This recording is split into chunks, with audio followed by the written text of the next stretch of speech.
Yuxu insan həyatının təxminən 1/3-ni təşkil edən, amma hələ də tam olaraq açıqlana bilməyən gizli və sirli bir fenomendir. Yuxuların nə üçün və necə yaradıldığını elm adamları, fəlsəfəçilər, psixoloqlar və hətta mistiklər əsrlər boyu araşdırırlar. Amma onlar da hələ tam əsaslı bir dəlil tapmamışdılar. Bu videoda yuxuların elmi, psixoloji və mistik nəzəriyyələrini araşdıracağıq. Yuxu nədir? Yuxu beynimizin və bədənimizin dincəldiyi, lakin eyni zamanda çox aktiv işlədiyi bir prosesdir. Yuxu zamanı bədən dincəlir, lakin beynimiz fəaliyyətini davam etdirir. Məlumatları işləyir və bəzən xəyali hadisələr yaradır. Yuxu fazaları. Yuxu əsasən iki böyük hissəyə bölünür: sakit yuxu və aktiv yuxu. Sakit yuxu, elmi adı NREM, yəni Non-Rapid Eye Movement. Aktiv yuxu, REM, yəni Rapid Eye Movement. NREM yuxu 3 mərhələdən ibarətdir. NREM mərhələsinin yuxu 3 mərhələdən ibarətdir. Yəni sakit yuxu 3 mərhələyə bölünür. Birinci mərhələmiz beyin yavaşlayır, bədən rahatlayır, yarı oyaq vəziyyətdə oluruq. İkinci mərhələdə yüngül yuxu şəklinə keçirik. Beyin dalğaları daha da yavaşlayır. Üçüncü və son mərhələdə isə dərin yuxu baş verir. Bədən tam rahatlaşır, immun sistemi güclənir, hüceyrələr bərpa olunur. Bu NREM yuxu vəziyyətinə aid idi, yəni sakit yuxu. Aktiv yuxu vəziyyəti, yəni REM yuxu isə özü böyük bir tezislə bərabərdir. Bu tezis yuxuların çoxunun görüldüyü mərhələdir. Beyin aktivləşir, göz bəbəkləri sürətli hərəkət edir, ürək döyüntüsü və tənəffüs sürətlənir. REM mərhələsində beynimiz informasiyaları emal edir, xatirələr təşkil olunur və yeni yaradıcı ideyalar formalaşa bilir. Bu da REM yuxuya aid edilir. Yuxular niyə görülür? İndi bunun elmi nəzəriyyələrini açıqlayaq. Freydin nəzəriyyəsinə əsasən o hesab edirdi ki, yuxular şüuraltımızın bizə mesajıdır. Yəni gündəlik həyatda bastırdığımız duyğular və istəklər yuxularda üzə çıxır. Koqnitiv nəzəriyyə. Bu nəzəriyyə əsasən yuxular beyin və məlumatları emal etməsi və yaddaşın gücləndirməsi üçün lazımdır. Təsadüfi sinir siqnalları nəzəriyyəsi. Beyində təsadüfi siqnallar yaranır və şüur onları mənalı hekayələr kimi formalaşdırır. Problem həll etmə nəzəriyyəsi. Bu elmi nəzəriyyənin sonuncu nəzəriyyəsi kimi qəbul olunur və bu nəzəriyyə əsasən beynimiz gündəlik problemləri yuxu vasitəsilə həll etməyə çalışır. Yuxuların mistik və ezoterik tərifi. Müxtəlif mədəniyyətlər və dinlər yuxuların gələcəkdən xəbər verdiyini düşünürlər. Bəzi mistik inanclara görə yuxular alternativ reallıqlara keçid qapısıdır. Bəzən ruhumuz başqa dünyalara səyahət edir. Ölü insanlar və ya ruhlar yuxular vasitəsilə bizimlə ünsiyyət qura bilir.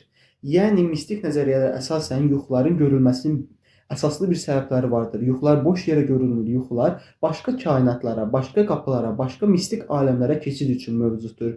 Yuxular ölü insanlarla, ölü ruhlarla görüşməyimiz üçün bir vasitəçidir. Bu mistik nəzəriyyələrin teolojisinin əsas hissəsi idi. Yuxu paralizi, yuxu iflici, insanları qorxudan hal. Gəlin indi bunu araşdıraq. Yuxu iflici nədir? Bəzi insanlar yatarkən bədənlərini hərəkət etdirə bilmədiklərini hiss edirlər. Bu yuxu iflicidir və beynin REM mərhələsində oyanarkən bədən hələ də kilit saxlamasından yaranır. Mistik inanclara görə bu vəziyyət cin basması kimi yozulur.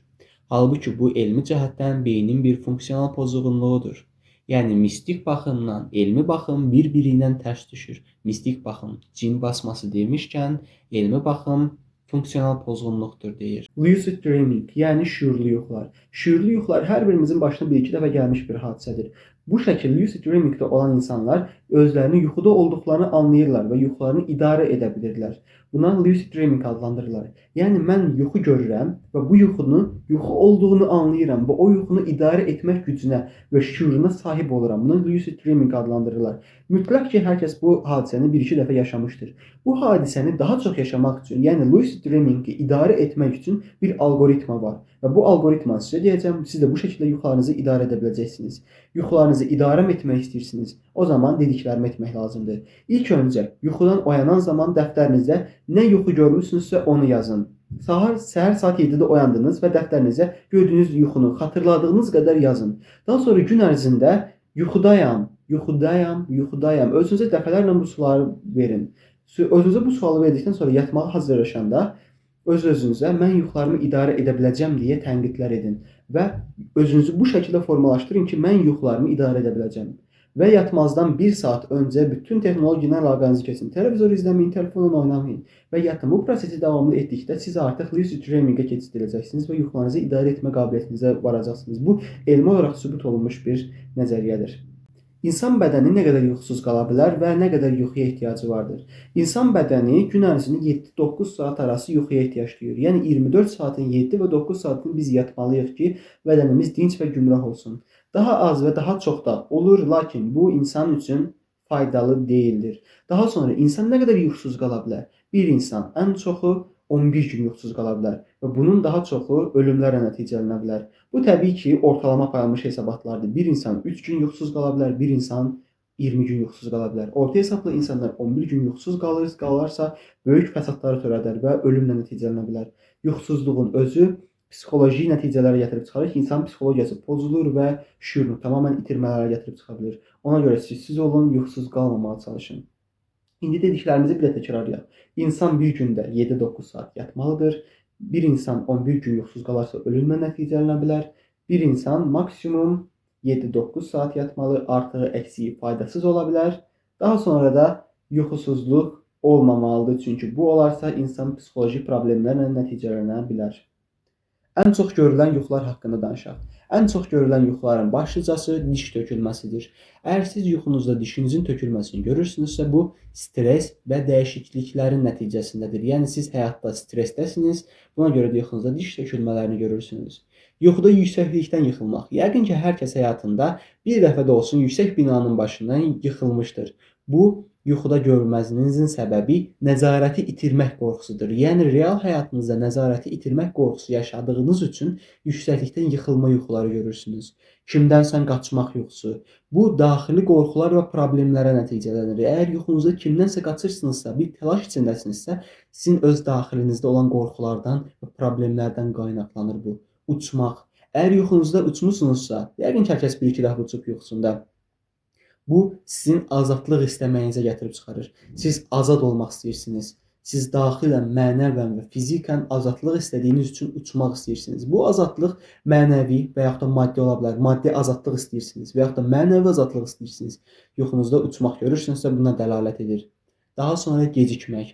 Yuxunuzda bir yerlərə, bir məkana və yaxud da başqa bir səbəbdən gecikirsinizsə, bu sizin şüuraltı narahatlığınıza gətirib çıxarır.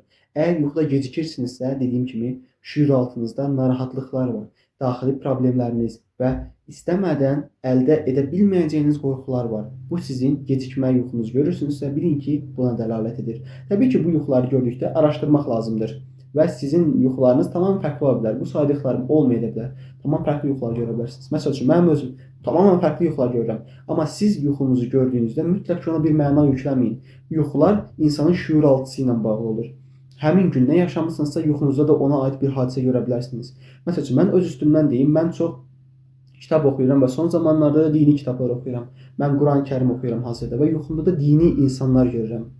Yuxumda dini şəxsiyyətlər, dinə aid şeylər görürəm. Bu, başqası olsa bəlkə qorxa bilər ki, bu bir işarətdir falan. Amma bu deyil. Sadəcə mən gün ərzində çoxlu bu işlə oxuduğuma görə mənim yuxuma girir. Bu normal bir haldır.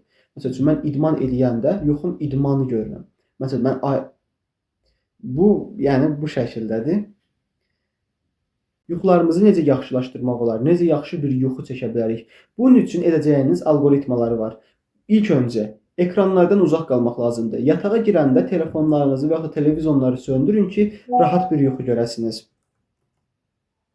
Daha sonra nə etmək lazımdır?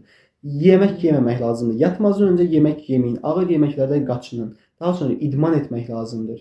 Sakit və rahat bir yerdə yatmaq lazımdır. Bu sizin yuxularınızı daha da dinc edəcək. Ən önəmli faktor isə hər gün eyni saatda yatıb, eyni saatda oyanmağa cəhd göstərməyiniz. Məsəl üçün, saat 12-də yatıb, 7-də oyanmağa arasında özünüzə bir dərəcə saxlayın ki, təxmini 12 aralığına yatın. 1-in yarısı, 12-nin yarısı, 1 işləmiş, 1. Məsəl üçün, bu təxmini 12 civarıdır da. 12-yə qalmış.